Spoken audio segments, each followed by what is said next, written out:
Le thon en boîte fait partie de ces aliments qui ont l'air simples. Tu ouvres, tu égouttes, et c'est prêt. Mais pour qu'il puisse rester des mois, voire des années, sur une étagère sans frigo, sans que la boîte ne gonfle, et avec une texture à peu près constante, le processus doit être extrêmement maîtrisé. Et la partie la plus décisive se joue avant même l'usine, en mer, dans la façon dont le poisson est pêché, puis refroidi pendant les toutes premières heures. Si ça se passe mal à ce moment-là, l'huile ne corrigera rien, et la stérilisation ne transformera pas un mauvais produit en bon produit. Elle le rendra seulement stable. Aujourd'hui, on va voir comment on fabrique le thon en boîte, depuis la pêche jusqu'à la fin du process industriel. Numéro 1. La pêche, comment on capture des centaines de thons au large. Le thon destiné à la conserve est souvent pêché avec des méthodes industrielles et la plus utilisée, c'est la pêche à la senne. Le principe, on entoure un banc avec un immense filet, refermé par le bas comme un sac.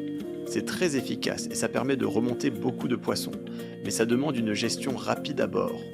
Quand trop de thon arrive en même temps, il y a un risque. Une partie du poisson peut rester trop longtemps sans être refroidi correctement. Numéro 2, la manutention à bord, le refroidissement et la congélation, là où la qualité se gagne ou se perd. Dès que le thon est capturé, un compte à rebours commence. Le poisson, si tu le laisses tiède, se dégrade vite. L'odeur change, la texture devient plus molle et des défauts apparaissent, même après cuisson. C'est pour ça que beaucoup d'opérations suivent des protocoles stricts. Nettoyage de base, parfois saigné pour limiter les notes métalliques, et refroidissement immédiat. Sur les grands navires, pour la conserve, le plus courant, c'est la congélation ou la surgélation directement à bord. Numéro 3, débarquement et arrivée à l'usine. Une fois à terre, le thon arrive à l'usine réfrigéré ou congelé. On fait alors la réception technique, on vérifie la température du lot, on contrôle l'état général et on classe par taille. Ce tri n'est pas un caprice, il influence les temps de cuisson, le rendement et la régularité du produit final. On enregistre aussi la traçabilité, lot, date, fournisseur, ligne de production. Comme ça, si un problème se présente, on peut remonter toute la chaîne. Numéro 4, décongélation contrôlée et préparation hygiénique en flux continu. Si le thon arrive congelé, il faut le décongeler sans abîmer la chair. Le piège, c'est que l'extérieur se réchauffe pendant que l'intérieur reste dur, parce que ça augmente les pertes de jus et ça fait baisser la jutosité. En industrie, on décongèle avec un contrôle précis du temps et de la température, souvent en chambre froide ou avec des systèmes conçus pour obtenir une décongélation homogène. L'objectif, un thon ferme, facile à manipuler, avec le minimum de liquide qui s'échappe. Ensuite, on passe à la préparation hygiénique, nettoyage et mise en état pour la cuisson. À ce stade, on ne cherche pas encore la forme finale, on cherche la sécurité et un process propre, enlever ce qui ne doit pas rester, limiter la contamination de surface et préparer le poisson pour l'étape qui va vraiment transformer le produit. Numéro 5. La pré-cuisson. Pourquoi on cuit le thon avant de le mettre en boîte ? C'est un point que beaucoup de gens ignorent. Dans la majorité des procédés, il y a une pré-cuisson avant l'emboîtage. Elle se fait souvent à la vapeur ou dans de l'eau chaude. Et elle a 3 objectifs très clairs. D'abord, compacter le muscle. Quand les protéines coagulent, le poisson devient plus ferme et on peut le manipuler sans qu'il parte en morceaux. Ensuite, faciliter la découpe. Avec un thon pré-cuit, il est plus simple d'enlever la peau, les arêtes et certains tissus et d'obtenir des morceaux plus propres. Enfin, réduire une partie de l'eau et de la graisse naturelle. Le thon se concentre et devient plus stable pour l'emballage. Cette étape est réglée au millimètre. Trop cuit, le thon devient sec et fibreux. Pas assez, il reste trop tendre et se défait pendant la découpe. On ajuste donc en fonction de la taille et on contrôle par échantillonnage. La pré-cuisson ne vise pas la cuisson finale à l'assiette. Elle vise le point idéal pour travailler et standardiser. Numéro 6. Refroidissement, repos et découpe. Après la pré-cuisson, on refroidit.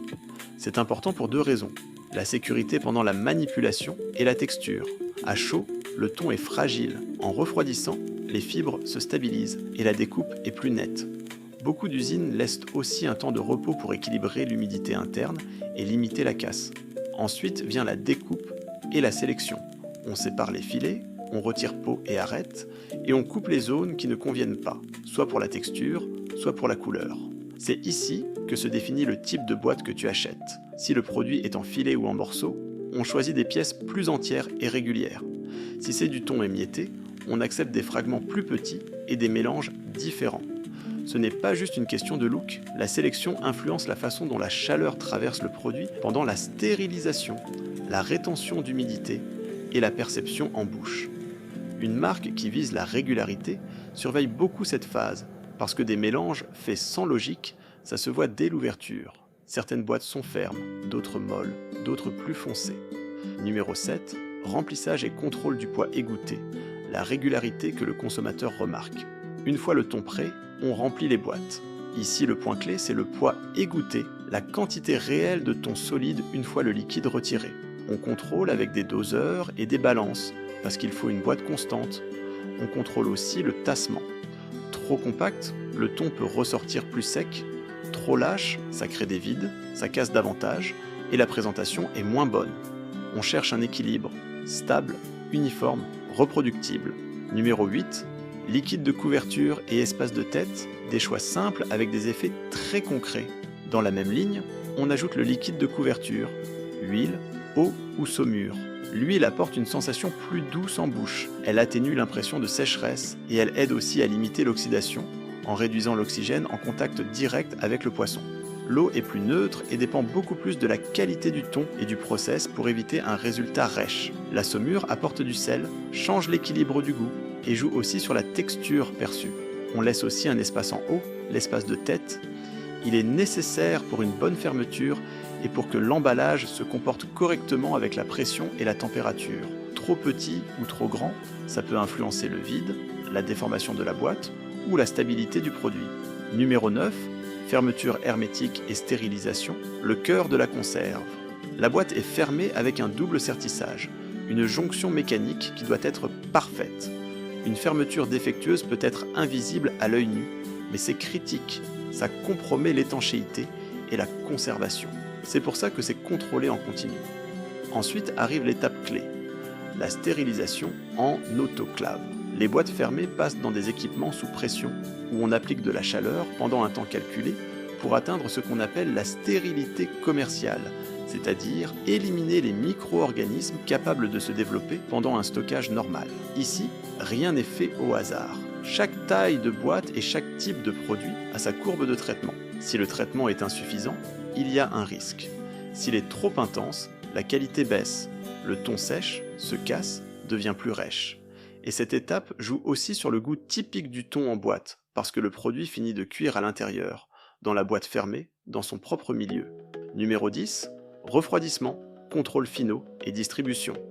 Après l'autoclave, on refroidit pour stopper la cuisson et stabiliser la boîte. Puis on inspecte, les boîtes bombées, déformées ou abîmées sont écartées. On vérifie les paramètres de sertissage et on fait des contrôles qualité par échantillonnage pour confirmer que le lot est régulier en texture et en aspect. Enfin, on étiquette avec le lot et les dates, on emballe et on distribue. Comme tu l'as vu, le thon en boîte, ce n'est pas juste du poisson avec de l'huile. C'est une chaîne complète où la pêche et le refroidissement à bord conditionnent la qualité. La pré-cuisson permet de standardiser. Le remplissage détermine la régularité. Et la stérilisation garantit la sécurité. Si la vidéo t'a plu, abonne-toi, mets un like, active la cloche. Et dis-moi en commentaire, toi tu es plutôt thon à l'huile, à l'eau ou en saumure? Et quel autre produit en boîte tu veux qu'on explique depuis l'origine jusqu'au process final?